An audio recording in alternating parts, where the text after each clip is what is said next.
Hello everyone, ఈ వేసవి కాలంలో ప్రతి ఇంట్లో తప్పకుండా చేయాల్సినటువంటి ఒక స్పెషల్ రెసిపీ ఉంది.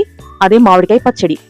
మామిడికాయ పచ్చడిని మా ఇంట్లో మేమెలా తయారు చేస్తామో ఈ వీడియోలో షేర్ చేస్తున్నాను. ఇక్కడ మనం శుభ్రంగా కడిగి తుడిచి పెంకతో సహా ముక్కలు కొట్టించుకున్నటువంటి మామిడికాయ ముక్కల్ని ఒక పెద్ద బౌల్లో వేసిన తర్వాత దాంట్లో ఉప్పు, మెంతి పొడి, ఆవపొడి, కారం మరియు ఫ్రెష్గా మిక్సీ పట్టుకున్న కచ్చాపచ్చాగా పట్టినటువంటి వెల్లుల్లి పేస్ట్ ని ఇక్కడ యాడ్ చేస్తున్నాము.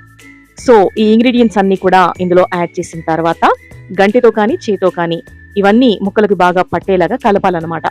బాగా మిక్స్ చేసిన తర్వాత ఇందులో మనం ఆయిల్ ని యాడ్ చేస్తాము.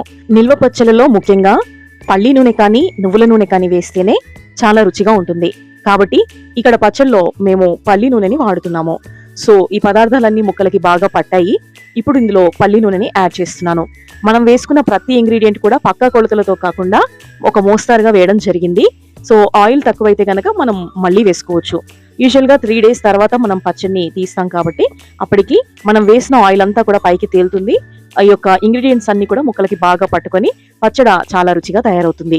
సో ఫ్రెండ్స్, చూసారు కదా, ఈ విధంగా ముక్కలకి కారం, మెంతి పొడి, ఆవపొడి, వెల్లుల్లి మరియు ఉప్పు, కారం అన్ని పట్టేలాగా బాగా కలుపుకున్న తర్వాత ఆయిల్ ని ఒకసారి చెక్ చేసి ఇంకాస్త పడుతుంది అనిపించి మరొక 1/2 లీటర్ యాడ్ చేశాను.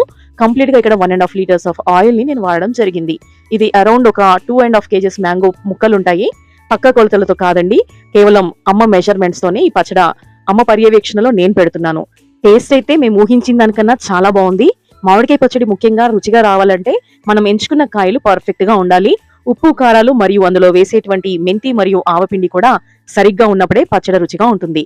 ఈ పచ్చడి టేస్ట్ చేసిన మా ఫ్యామిలీ రియాక్షన్స్ ని నెక్స్ట్ వీడియోలో అప్లోడ్ చేస్తాను. Please do like, share and subscribe to our channel. Thank you.